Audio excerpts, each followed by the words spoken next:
"250 million years of evolution have produced this, a giant, super efficient reptile. It's the Nile crocodile.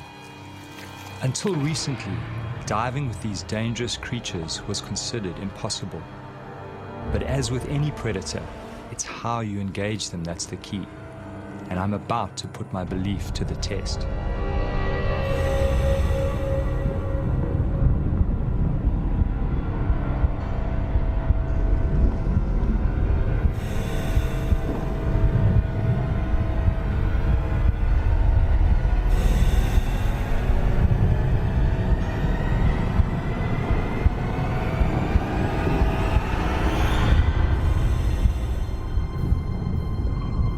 I've decided to take a calculated risk.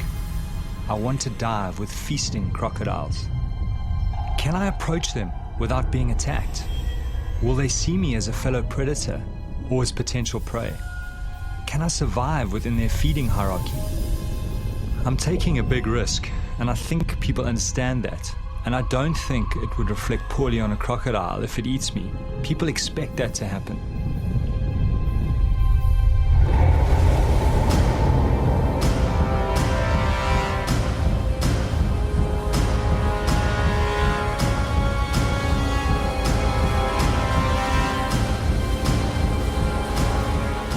My name is Roger Horrocks.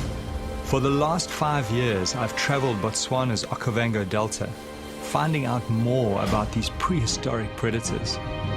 I've joined them underwater and discovered they are not just simplistic, ruthless killers. They are capable of an unsuspected tolerance. Now I want to test their ultimate acceptance by diving while they are feeding.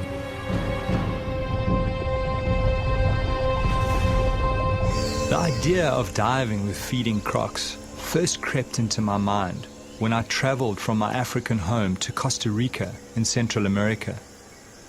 I'd gone there to find Cheeto Graham, the extraordinary crocodile shaman of Limon. 23 years ago, Cheeto found a sick and dying crocodile that had been shot by farmers. Slowly he nurtured this animal back to health, taking many years to slowly gain the animal's trust. He showed me something I never thought possible with crocodiles. Cheeto is the only person in the world to get in the water and interact with the giant croc. He's even developed a game with the crocodile that mimics some of its instinctive killing techniques, like the death roll. When I saw this level of acceptance by this animal, this unexpected intelligence, I started to think that if I behaved in the right way, I too could have a chance of being accepted in the water.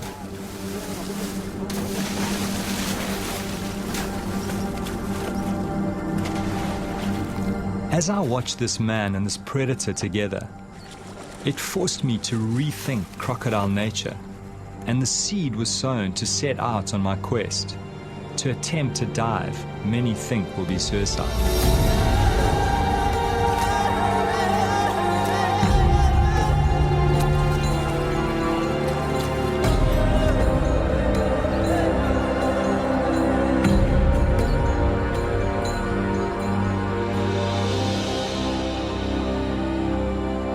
What particularly intrigued me was that somehow the croc can tell the difference between the food Cheeto gives him and Cheeto's hands. To come out of this alive, I will need to prepare my mind very carefully.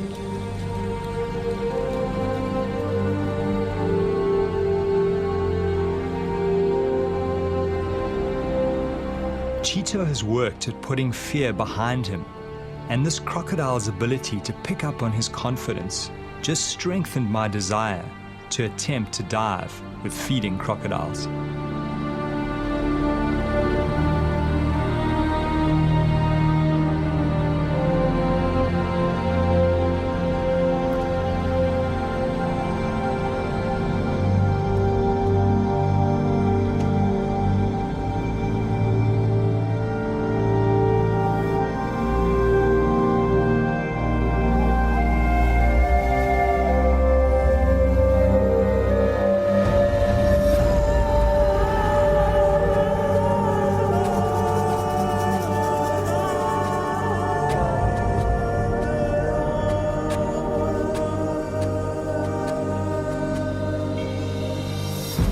Every winter I return to my old diving ground, the Okavango Delta in southern Africa. In the swamp live some of the biggest and most aggressive crocodiles in the world. It's June, when the great flood brings the clear water. All my primal senses start to come alive as I prepare my mind and my body. Over and over, I'm at the feast, calm, unharmed.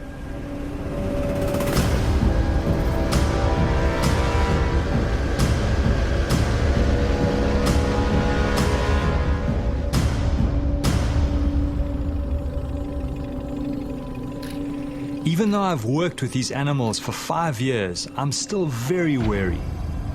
Some of these beasts have eaten many people and are a huge threat to livestock. My theory is that reptiles, when feeding en masse, drop their territorial aggression to avoid injuring each other. This huge male is very aggressive and not an ideal diving partner. But I'm hoping that this behavior may shift when he is with multiple animals and can smell food.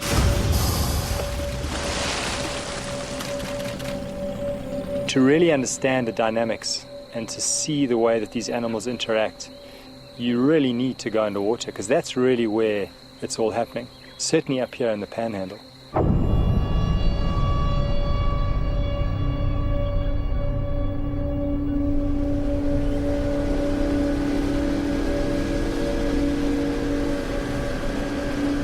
Greg Thompson is the top guide in this area.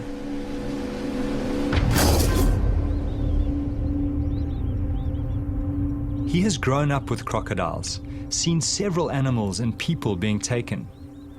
I rely on his judgment to keep me alive, but this is new territory. Nobody has tried to dive with feeding crocodiles. How do you think those crocodiles, will respond given that, they probably have to defend that prey against other crocodiles who will pick up the scent? That, I think, is going to be one of the unknowns. To be honest, I'm not 100% certain how they're going to react with something that's threatening their food. Certainly with other predators, they're very, very defensive around their food, around their prey species, something that they've killed. And crocodiles might very well be the same. Certainly a big aggressive male, at this time of the year, if he has got a meal, if he is hungry, I do believe he is going to defend it and be aggressive to anything that comes into that area, something that he thinks might be stealing his food. As human beings, we've just, we've evolved together with crocodiles, and we've evolved as one of their prey species. Human beings tend to settle near water. They need water for drinking, for washing, for all their sort of daily activities. So you're always going to have people close to their environment. He sees people as something that he can eat.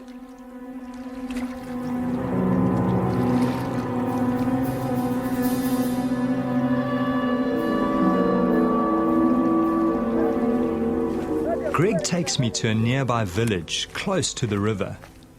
Here, two women, a mother and a daughter, had a terrifying encounter with a crocodile while collecting food and building material for their huts.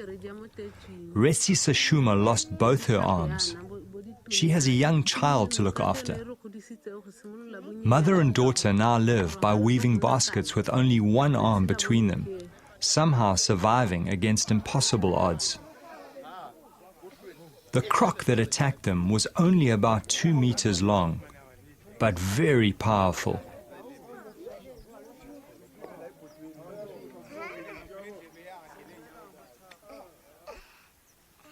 The woman's scars are a constant reminder to the rest of the village of the crocodile threat.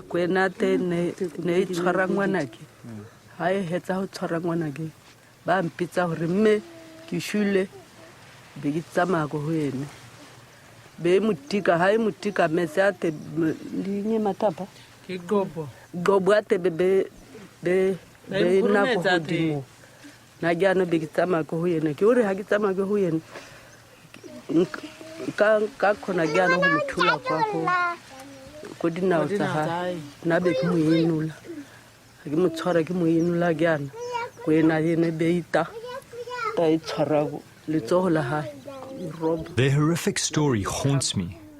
Despite their loss, they have no wish to kill the crocodile. Somehow they accept this tragedy as part of living here. I wonder if only certain crocodiles attack people. I know that some crocodiles are more aggressive than others. Their personalities differ quite considerably. But there was only one way to find out. I go in search of the crocodile that attacked the woman.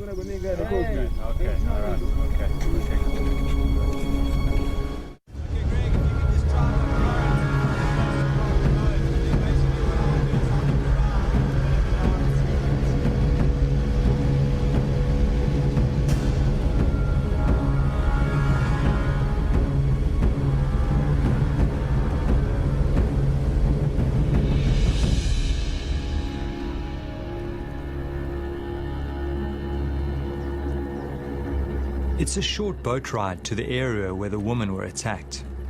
Crocodiles are territorial and so very likely to be in the same place.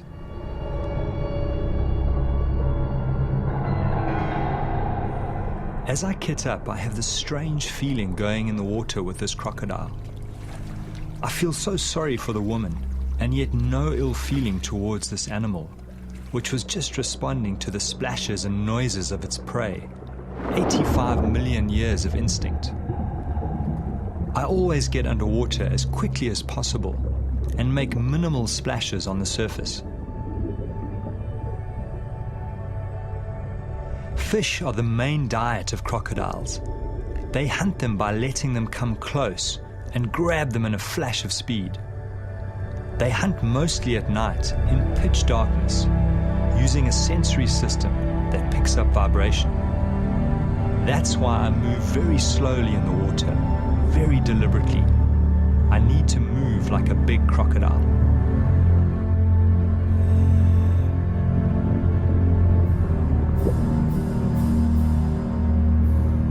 The fish becomes skittish. I sense a big predator close by. Knowing this is potentially a man-eater puts me on high alert. It disappears quickly under the papyrus into the maze of underwater tunnels.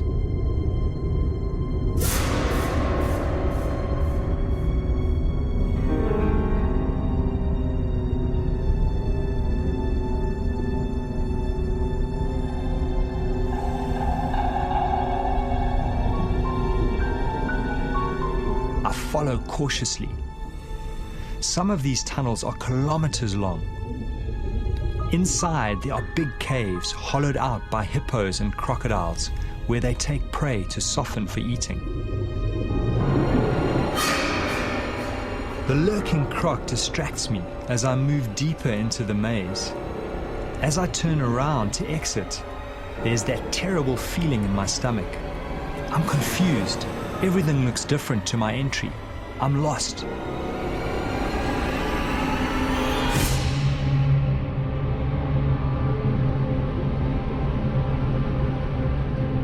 It doesn't help my anxiety to find the remains of one of the crocodile's last meals.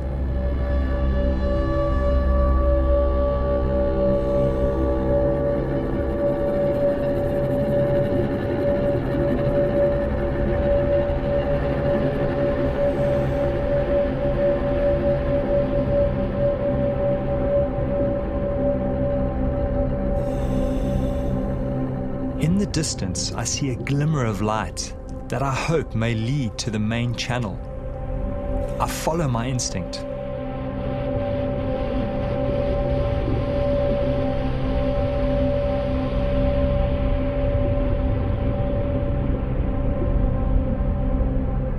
It's a huge relief to be back in the sunlit channels.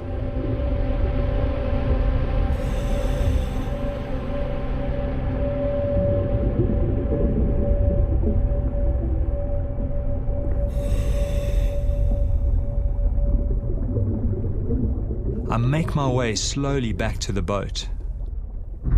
Suddenly, I glimpse a familiar texture amongst the river cabbage.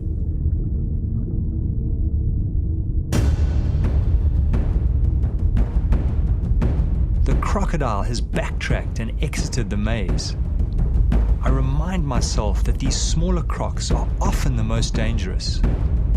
All seems fine at first.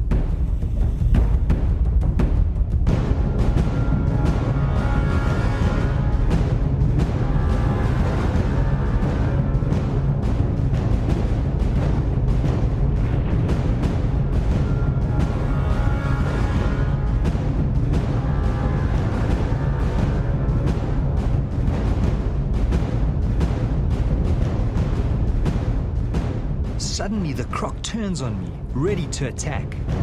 Then he goes straight for me.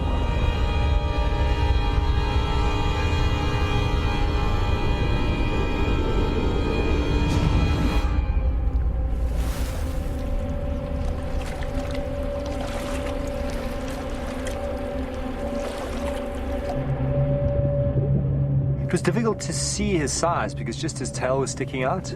So I got a couple of shots of the tail and then obviously got too close to him. And he suddenly moved out and started sort of slowly swimming down current. So I swam after him and he went faster and faster and faster.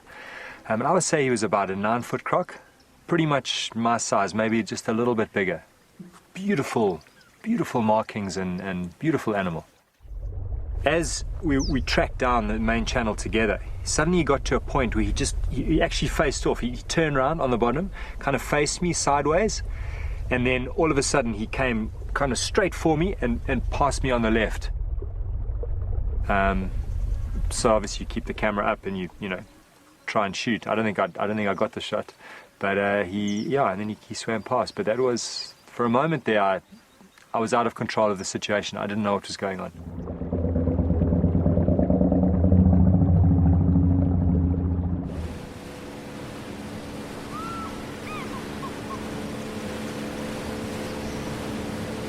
Traveling back past the village, we get word that a cow has been taken by a big crocodile and has been seen dragging it downriver. For the villagers, this is bad news. Cattle are their currency, their symbol of wealth.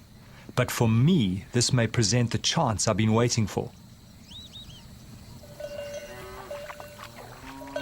With the smell of the fresh carcass, a huge scent trail is moving downriver, calling all the crocodiles to focus on this one large food source. I worry that they may drag it underwater and I'll never see it again.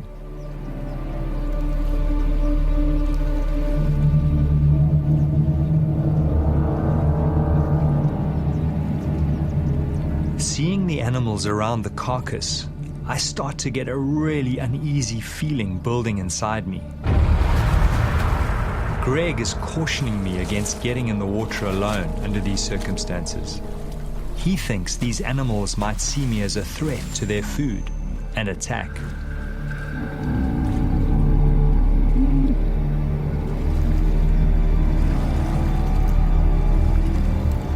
Looking at these feeding crocs, I watch carefully for their aggression towards each other, imagining myself amongst them. They seem to be very accepting of each other, but how will they react to me?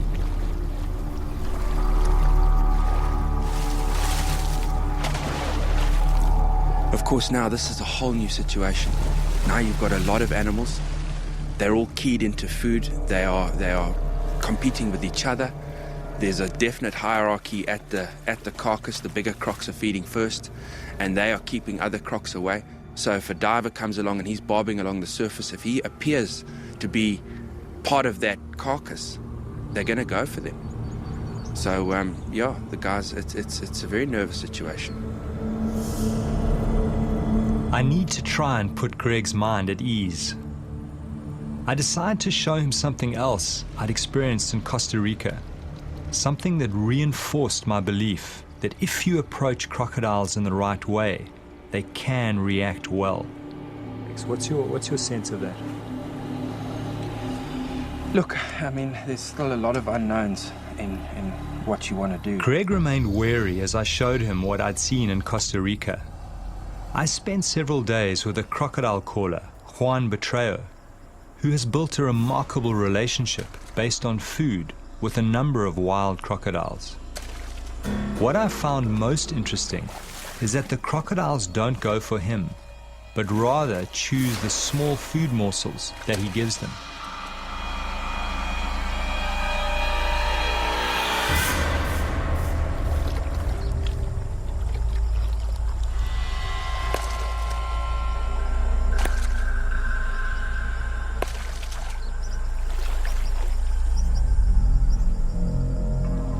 It's somewhat of a mystery why they don't take him, but this was what gave me hope for diving with the feeding crocodiles.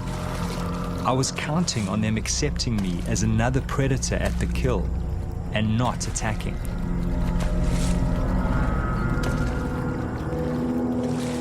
The crocodile calling art took Juan several years to develop. He slowly built the trust of the animals, drawing them closer and closer to his body. He was badly savage during this process, but somehow managed to survive and continue. Juan has even taken his relationship further, and the crocs allow him to touch them. He shows a side to crocodiles very few know. People think I'm crazy sometimes, but it's these small things that give me confidence as I plot the feast in my head.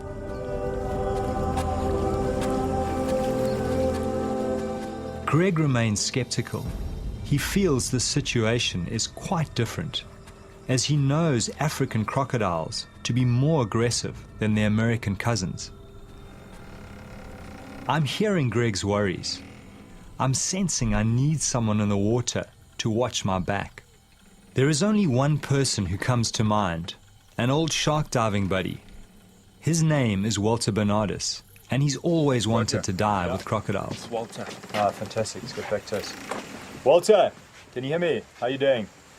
No, excellent. Listen, we've got a great situation here. These crocs have taken a cow and they've stashed it up one of the side channels, and I think it's going to be an excellent opportunity. I really need you to get up here quickly, and I think bring a medic as well, because I don't know how these crocs are going to behave with food in the water. Okay, great. Now, listen, Greg will pick you up in mine. Okay. All right, Walter. See you soon. Great. Thanks, Greg. So he's coming. Walter has managed to develop extreme intimacy with giant tiger sharks. He worked out that by touching their sensory organs next to the shark's mouth, a catatonic-like state could be triggered. It was only his deep knowledge of sharks and his fearlessness up close that made this strange and intimate feat possible. I wondered how Walter would react to the crocodiles.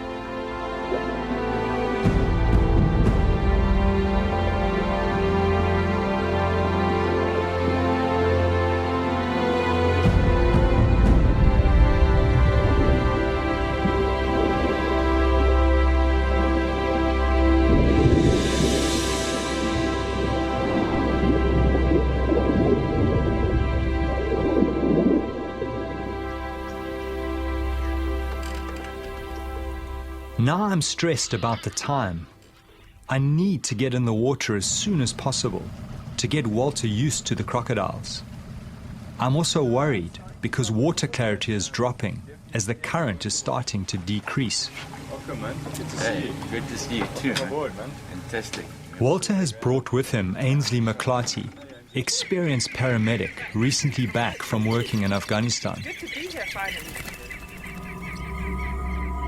Now there's no turning back. The fear starts mounting as we speak of what we face. The water pulls me, and at the same time, its depths haunt me.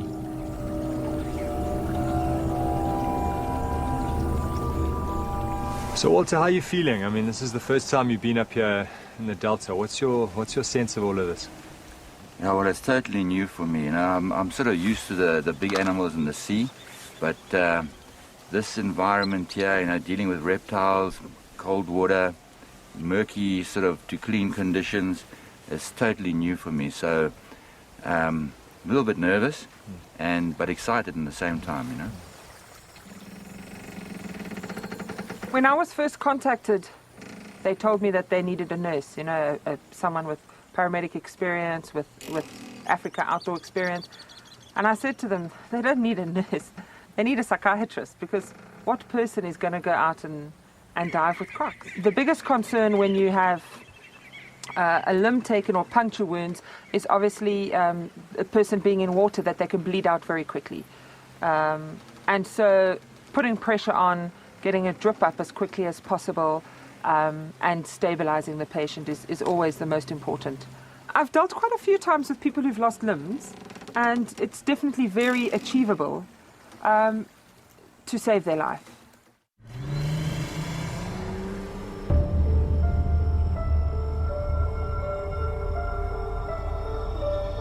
We probably have a 24-hour window to realize our quest. Once the carcass is finished, the crocodiles will disperse. We have to find the carcass and try to dive late this afternoon or tonight, even though it increases the risk factor. This might be our only chance. This is what I love most. This is my world. Fear is something I've learned to control and understand. The dark is part of our deep evolutionary past, because for thousands of years, big predators hunted our ancestors at night. It's hard to explain why we do it. Why do we do it? We do it for the excitement, we do it for the challenge. And I realize that what we're doing shatters the perception that people have of these animals.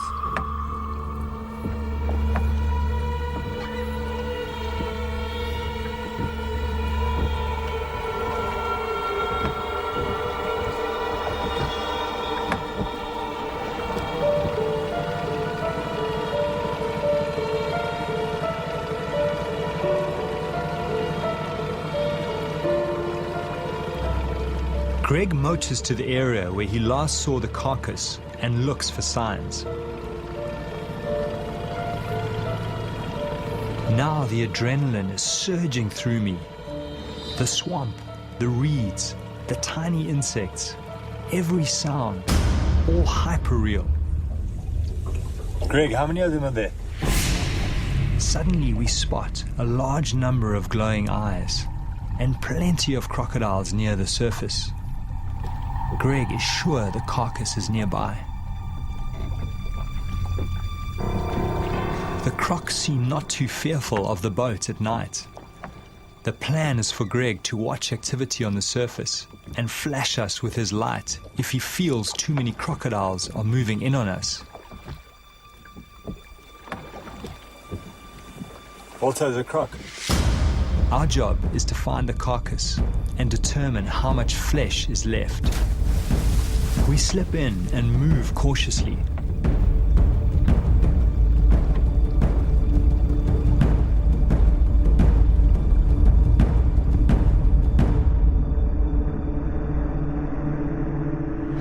The crocodiles are patrolling the surface. We get underneath them and soon find the carcass jammed under the bank. Walter finds part of a crocodile's tooth broken off in the carcass bone.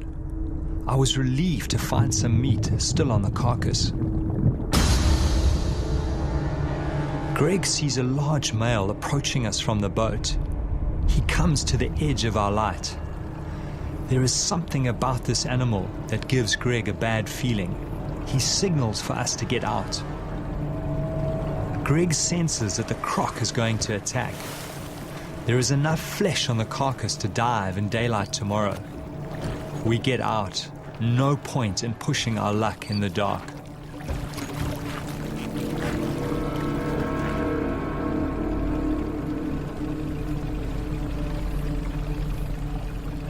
How's that tooth in that femur? Actually brought it up with me, eh? Let me have a look.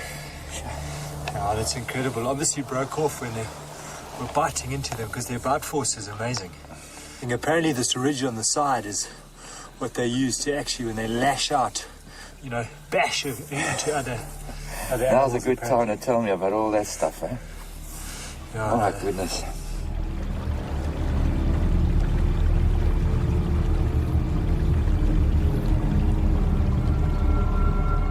Early next morning, the whole team prepare themselves for what lies ahead. It's our last chance before the crocodiles finish off the carcass and disperse. Well, I really am feeling that same that tension, you know, and it's a, you know, we are going into an unknown territory, and what is a bit nerve-wracking for me is just the number of animals. I'm anxious on the inside. I'm concerned about these guys diving and what's going to happen. How many crocs are there going to be? How are they going to respond to being interrupted while they're eating? Are they going to be functioning in a pecking order and see the divers as a threat? I mean, who knows? So, yeah, this is crunch time, and I'll be far more comfortable when it's over.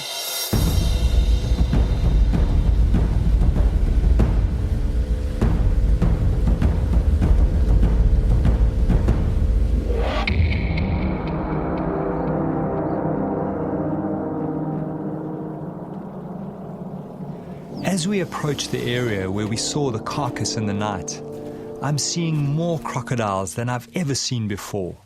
Trying to heat their bodies, they need heat for the energy to feast. This big male has the marks of recent fighting. Not a good sign for us divers. I was hoping that they would be more tolerant to each other with so many animals together.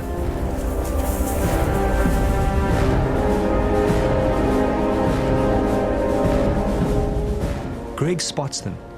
I count at least 20 animals near the carcass. Knowing we are about to enter the water, my whole stomach starts going into a knot. I focus on breathing, put all the good encounters in the front of my mind, and push the nightmares away.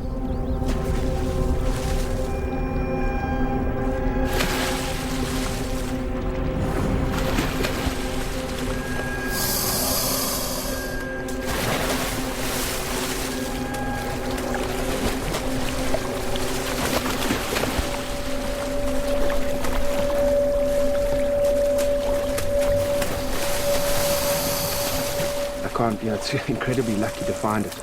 Often, once that animal bursts and the crocs start feeding on it, they'll take it under the papyrus and hide it. And there it's a perfect situation. It looks like they've pushed it into a little bay. It's in still water, it's sort of wedged up against a tree, and they've started to feed on it. I must say, Walter, I've got that same little butterfly feeling that I had when first time I got in. We're going to have a look, eh? Let's go have a look. And just be aware that the smell of that rotting meat is like a magnet to these animals. They'll be swimming upriver, all coming to investigate the source of that.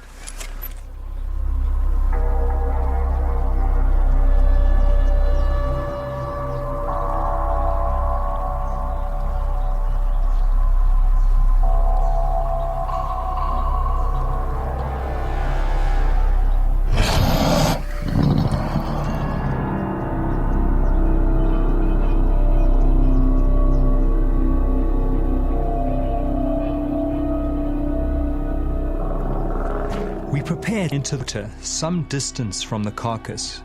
Crocodiles don't like boats in the day. Just be careful, eh? As we enter, I'm startled by a crocodile right under the boat. I control my fear as I try to see where it's gone. The visibility is so bad, I can only see 4 meters, less than the length of some of these crocodiles. To make matters worse, the current is exceptionally strong. Should we abandon the dive? These conditions are frightening. I push my fear aside and move towards the carcass. Crocs seem to be everywhere, following the smell of the meat.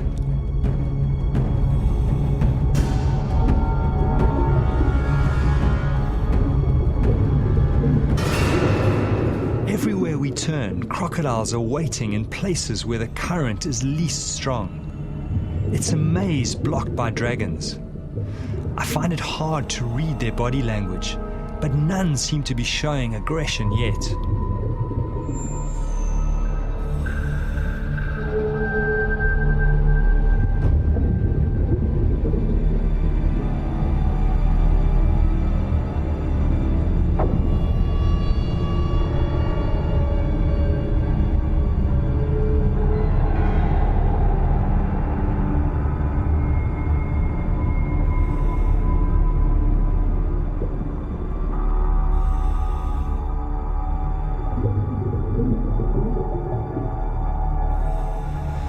We will have to go around. There are just too many here.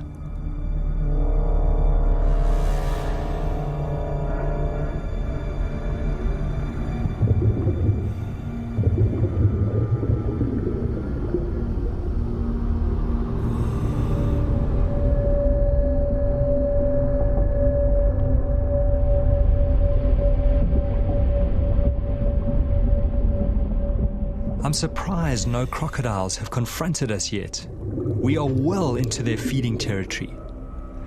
In the gloom, I make out a large pelvic bone ripped from the carcass.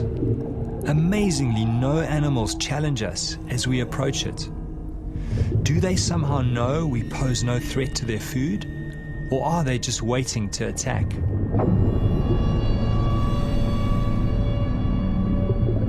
A lot of the meat has been shredded and the animal has been gutted.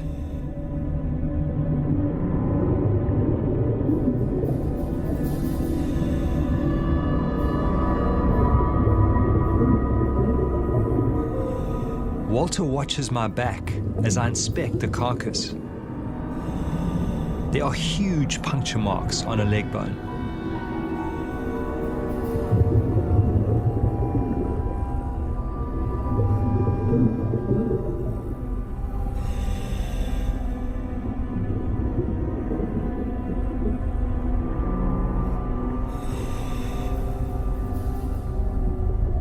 As Walter swims to the side, he sees a huge animal within a few feet of the carcass, watching us, waiting, assessing. The biggest challenge lies ahead.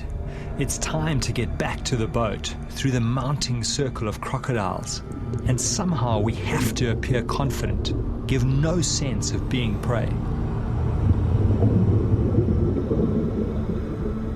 Walter is telling me his plan to swim underneath as soon as the next crocodile goes up for a breath.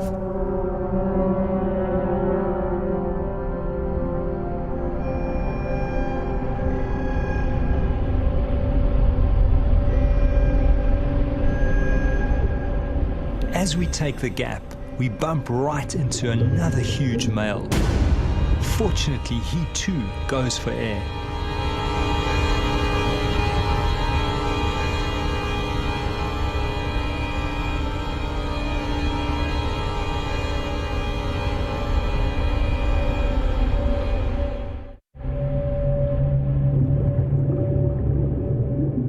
As we swim through the maze of crocodiles, the strangest thing happens. We bump right up against another big animal. Unlike the others, he does not move. This animal is completely aware of our presence, but somehow accepting. Walter's unusual sense with big predators kicks in. I watch in awe and fear as Walter gently strokes the dragon's tail.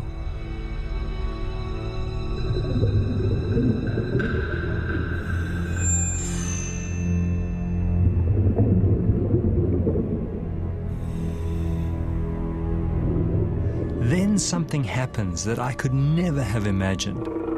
I watch in disbelief as Walter begins to ride the crocodile across the river in the direction of the boat. Even though the crocodile is slowed by Walter's heavy weight, it does not shake him off or attack. It feels like I'm watching some strange fairy tale as Walter rides the crocodile some 50 meters across the river. I have no explanation for why a predator allows such intimate behavior.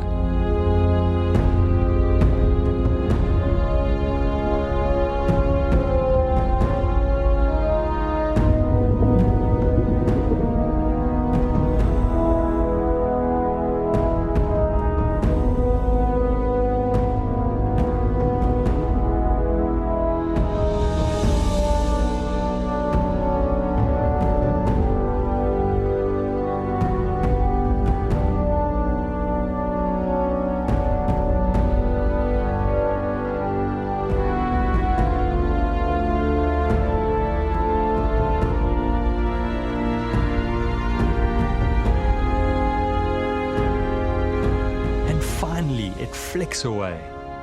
Yet again, these animals reveal another side, the mystery side that few people ever get to see. I'm humbled and awed.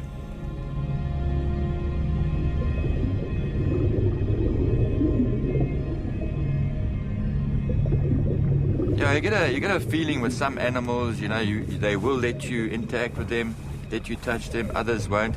This particular one, obviously, I didn't know what it was going to do when I first touched it. I didn't know if it was going to turn around and try and bite, or when I held on properly, if it was going to have an adverse reaction, but it didn't seem to mind at all. It just plodded on. I just put it into low range, and it just went into that current. Yeah, strong. And it was fantastic, man. I think you got away lightly, to be honest. I mean, I've caught small crocs and other reptiles like snakes, pythons, where I've grabbed them by the tail and had them whip around and try and bite the disturbance behind them. So that's always what I've thought. If you do that, if you try and grab a croc by its tail, it could very well swing around and bite you. So I'd be very cautious if you, in future, I wouldn't try that too often. Now, I was expecting that any second because, you know, you've seen how these animals react to other things in the wild, and that's why I was extremely gentle in the beginning, and I was expecting it to rear around and sort of have a go at me, but it just kept on going, and all along the more weight I put on it, the more I thought, okay, it's going to turn now, until I was completely gliding along with it, and it just accepted it. So I sort of got a little bit more at ease because you don't quite know exactly how it's going to react. But this one reacted beautifully, you know. It's amazing. I've certainly been very nervous a lot of the time, being stuck here on the boat, having the guys get in the water near feeding crocodiles, getting in the water at night, doing, you know, all the kind of things that have always been sort of no-go areas, things you just don't do with crocodiles. And here the guys have been doing it. And, you know, to be back here at the boat, the divers are back in the boat. They've got some stuff. They've seen some amazing things. They've learnt a lot. To me, it's a huge relief, just knowing that this is all behind us, and we've sort of survived this little escapade.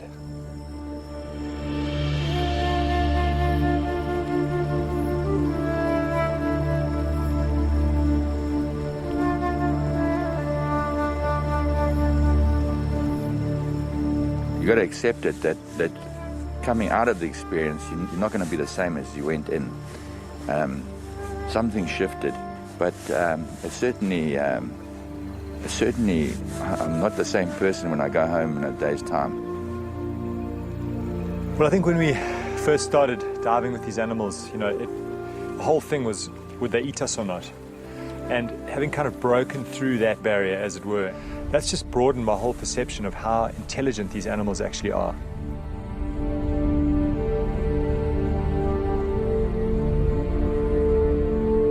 Through this journey, I've been haunted by two voices.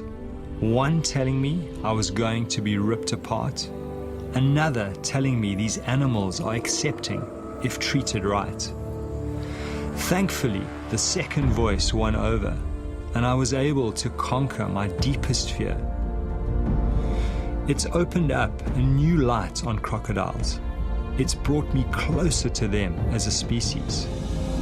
For me, these special moments when man and dragon come together, that's when I'm most alive.